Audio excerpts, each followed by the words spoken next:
Periodic table school में सबने पढ़ा है, पर क्या कभी सोचा है कि उस टेबल के एलिमेंट्स बिल्कुल हम इंसानों जैसे हो सकते हैं? जी हाँ, उनकी भी अपनी पर्सनैलिटीज होती हैं।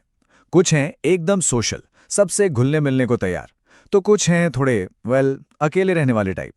आज हम इन्हीं दो एक्सट्रीम्स को आमने सामने लाएंगे और देखेंगे कि आखिर इनके इस बर्ताव के पीछे का राज क्या है।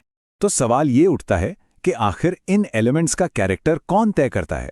ऐसा क्या सीक्रेट है जो एक को इतना बेचैन बना देता है जबकि दूसरा एकदम शांत अपनी ही दुनिया में मस्त रहता है? चलिए पर्दा उठाते हैं इस मिस्ट्री से। तो मिलवाते हैं आपको हमारी आज की कहानी के दो मेन कैरेक्टर्स से। एक तरफ हैं ग्रुप 17 के हैलोजेंस। इन्हें हम द रिएक्टर्स बुला सकते हैं। मतलब ये वो दोस्त हैं जो पार्टी में सबसे बात करना चाहते हैं, हर किसी से कनेक्ट करना चाहते हैं। और दूसरी तरफ ग्रुप 18 की नोबल गैसें, हमारे द रिक्लूज, जिन्हें अपनी ही कंपनी सबसे ज्यादा पसंद है। ओके, तो चलिए पहले केस स्टडी में उतरते हैं। मिलते हैं क्लोरीन से, एक अल्टीमेट रिएक्टर का परफेक्ट उदाहरण।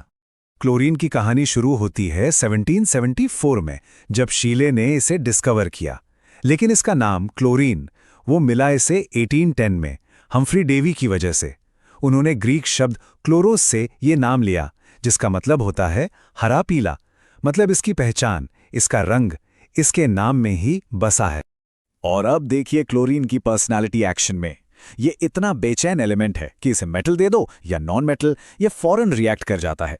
जैसे यहां देखिए कैसे ये सोडियम के साथ जुड़कर टेबल सॉल्ट यानी नमक बना लेता है। ऐसा लगता है जैसे क्लोरीन हमेशा एक पार्टनर की तलाश में रहता है जिसके साथ मिलकर कुछ नया बनाया जा सके। पर आखिर इतनी बेचैनी क्यों? मतलब क्या वजह है इसके पीछे?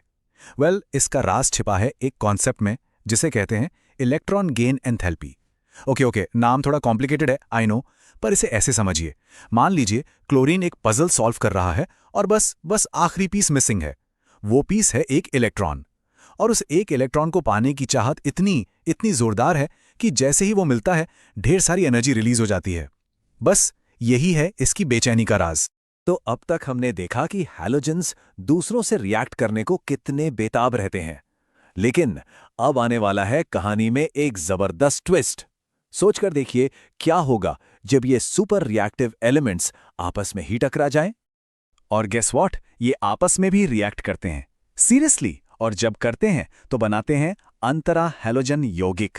और यहां पर सबसे मजेदार बात पता है क्या है? ये जो नए कंपाउंड्स बनते हैं ना, जैसा इस टेबल में दिख रहा है, ये अक्सर अपने ओरिजिनल पेरेंट हैलोजन से भी ज्यादा रिएक्टिव होते हैं। बिल्कुल वैसे जैसे दो हाइपर एक्टिव दोस्तों को मिला दो तो उनकी एनर्जी डबल हो जाती है। और इनकी शेप्स, ओ माय गॉड, इनकी शेप्स तो और भी कमाल की होती हैं। जब ये आपस में जुड़ते हैं ना तो बड़े अजीब से यूनिक स्ट्रक्चर्स बनाते हैं। जरा ब्रोमीन पेंटाफ्लोराइड के इस स्क्वायर पिरामिडल शेप पर नजर डालिए। सोचिए एक ब्रोमीन एटम सेंटर में है, उसके बेस पर 4 फ्लोरीन एटम्स एक स्क्वायर बना रहे हैं और एक फ्लोरीन एटम पिरामिड की तरह आके ऊपर बैठ गया है। मतलब केमिस्ट्री सिर्फ रिएक्शंस का खेल नहीं है, ये मॉलिक्यूलर लेवल पर एक आर्ट है, एक आर्किटेक्चर है। Amazing right? चलिए अब कहानी का रुख मोड़ते हैं, स्पेक्ट्रम के एक एंड से चलते हैं बिल्कुल दूसरे एंड पर। अब वक्त है मिलने का पीरियोडिक टेबल के सबसे शांत, सबसे अलग थलग रहने वाले मेंबर्स से, यानी कि नोबल गैसों से। तो ग्रुप 18 की इस प्रॉपर्टी टेबल को देखिए। यहां लिखे नंबर्स एक बहुत सिंपल सी कहानी सुना रहे हैं। पहली चीज, इनकी आयोनाइन एंथैल्पी बहुत हाई है। इसका मतलब इनसे एक इलेक्ट्रॉन छीनना ऑलमोस्ट नामुमकिन है। ये अपने इलेक्ट्रॉन्स को लेकर सुपर प्रोटेक्टिव हैं। और दूसरी तरफ इनकी इलेक्ट्रॉन लब्धि एंथैल्पी पॉजिटिव है, यानी इन्हें दूसरों से इलेक्ट्रॉन लेने में भी जीरो इंटरेस्ट है। सिंपल भाषा में कहें तो ना कुछ देना ना कुछ लेना, अपनी धुन में मगन। तो इनकी इस डोंट केयर वाली पर्सनैलिटी का रीजन क्या है? रीजन है इनका इलेक्ट्रॉन शेल, जो पूरी तरह से भरा हुआ है, कंप्लीट है।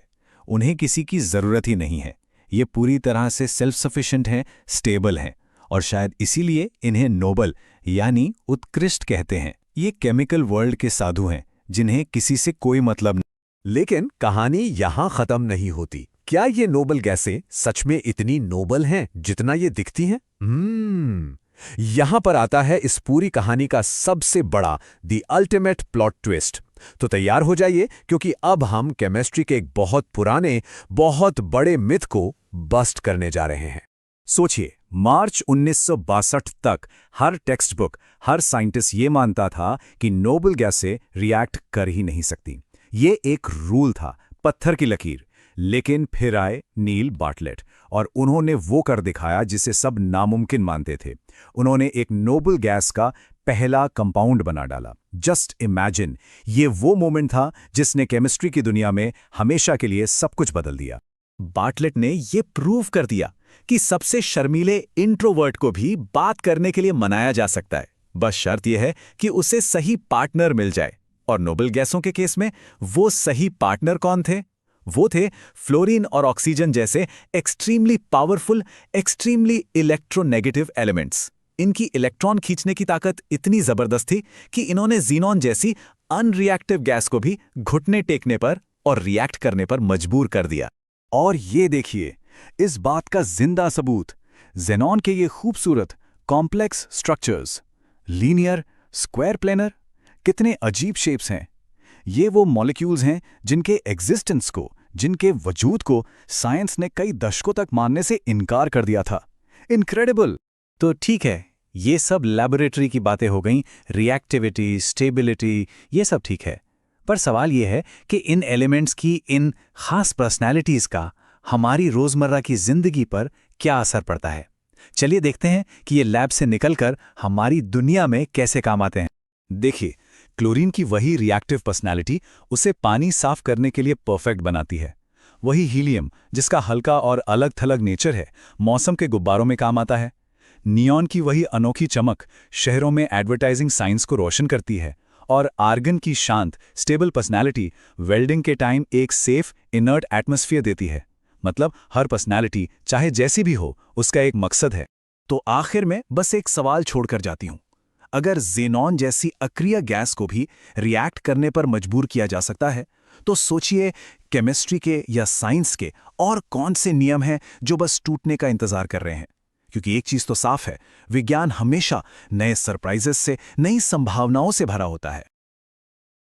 आशा करते हैं आपको ये वीडियो अच्छी लगी होगी। अगर कोई प्रॉब्लम है कमेंट बॉक्स में ज़रूर बताएं। अगर अच्छी लगी तो कमेंट बॉक्स में लिख के कुछ ना कुछ ज़रूर शेयर करें। अपने दोस्तों को भी शेयर करें और पढ़ाई करते रहें।